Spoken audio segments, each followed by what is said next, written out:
What's going on, Internet? It is your boy, Eric Bandholz, back again with another awesome episode from Beardbrand. Hope all's going well on the other side of the Internet. I'm here with my great friend, Sebastian Lightfoot, the master stylist, one of the best in the industry. He's trained thousands of people on how to cut their hair. I've done multiple videos with him, so you can look in our archives, check it out.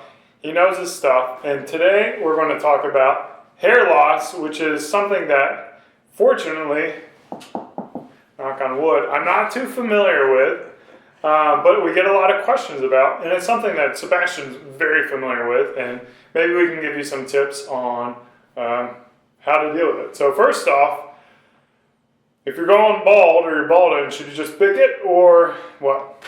Oof.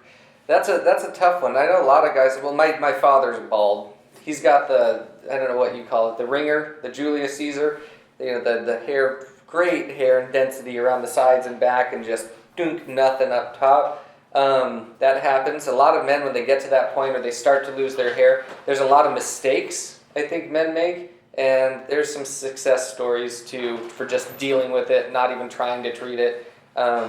Shave it off completely. A lot of men look great bald. They work it. A lot of women love bald men. Yeah. So it's like beards, there's a whole culture for bearded dudes. Exactly. There's also a culture for women who love bald dudes. Exactly.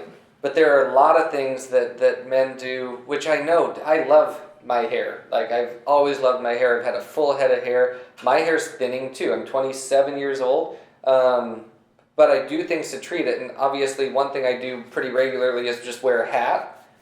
And it's not because I'm covering up any bald spots, because I don't have any of those yet. But I also wear a hat out of just sheer laziness too, so I can just throw that one out there.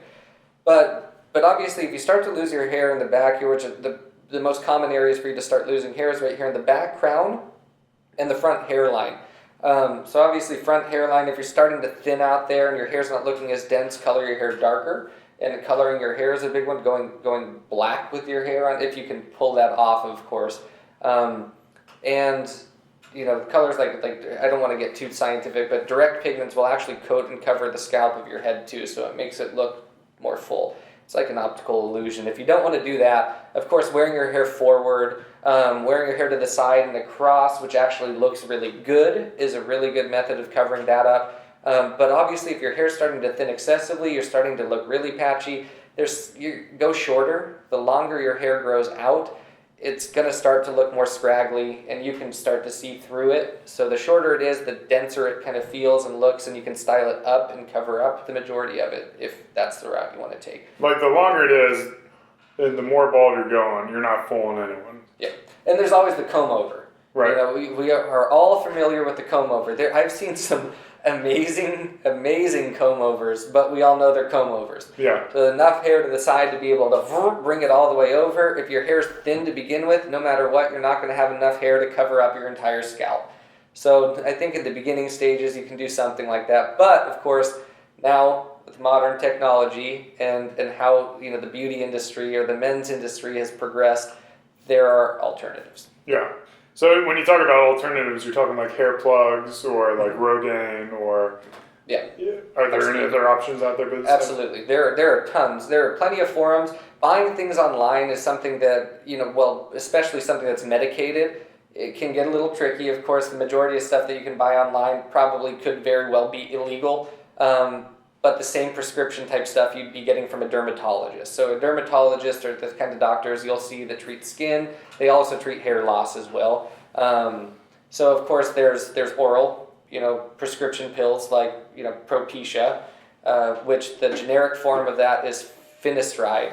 So this is a little trick, and I'm going to tell, not from personal experience or anything, not that I'm ashamed, but Propecia is a pill. It's a 1 milligram pill of Finasteride. Finasteride is the generic version, which is really, it's a hormone blocker. Okay. So male pattern baldness is really what we're talking about for men that are losing their hair. It's hormonal. It's completely and totally genetic. It has nothing to do with wearing your hair in a ponytail or coloring your hair or wearing a hat, like all of those wives' tales or old wives' tales you've heard.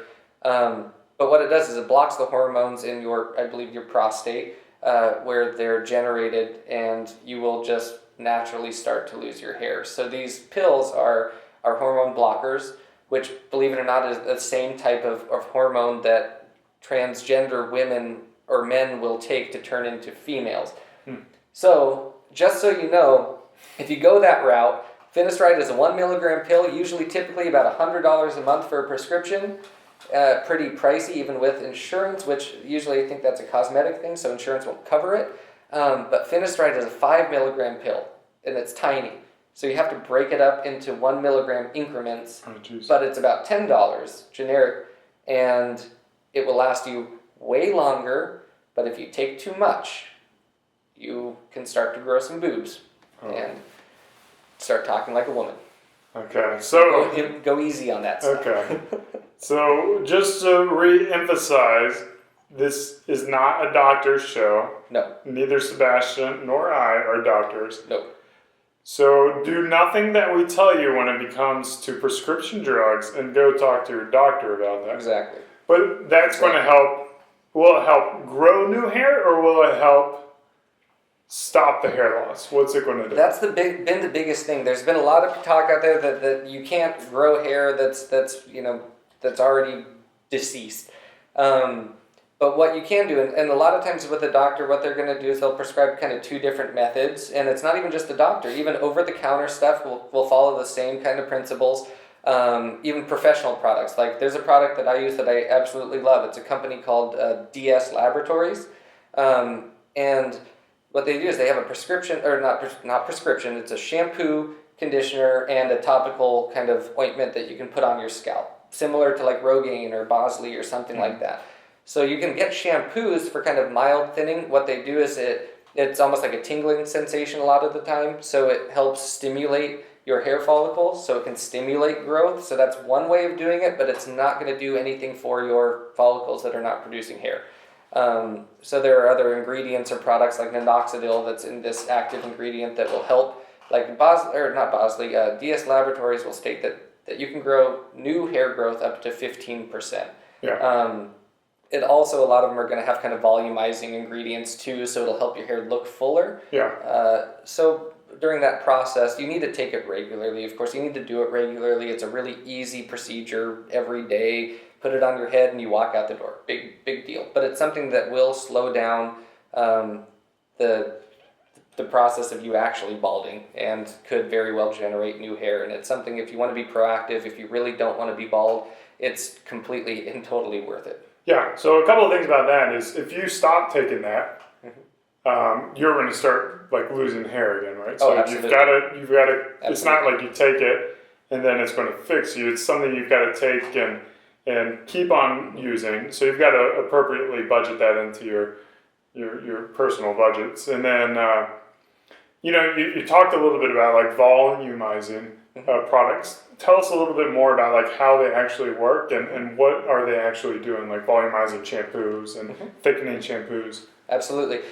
Volume just means larger. It makes your hair swell, so your actual hair strand swell, kind of plump up. So if you're thinning, if you have finer hair, if your hair lays flat, or of course if you're losing your hair, it helps, just an easy shampoo in the morning will help kind of plump up your hair strand so your hair looks fuller, larger.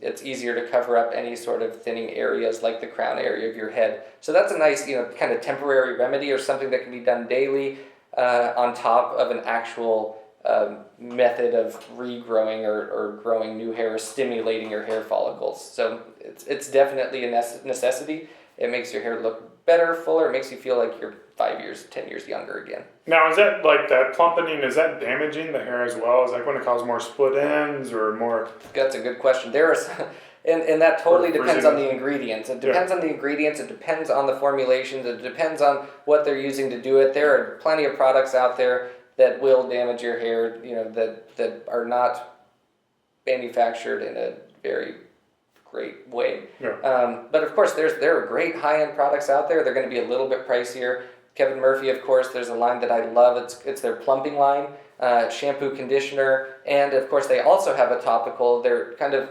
competing with DS. I can't say they're competing with DS Laboratories because Kevin Murphy is a more natural approach.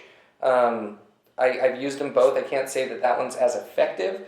But man, it smells delicious, and your hair does look awesome. Yeah. So, any final tips that you'd have for a dude who's going through the process of receding? I guess there's like I've seen some guys who like really look like they're getting the receding lines here. I don't know what, like at your temples or something. Yep. And sometimes they'll just stop, right? And it'll just be kind of further back. But they have like really cool hairstyles.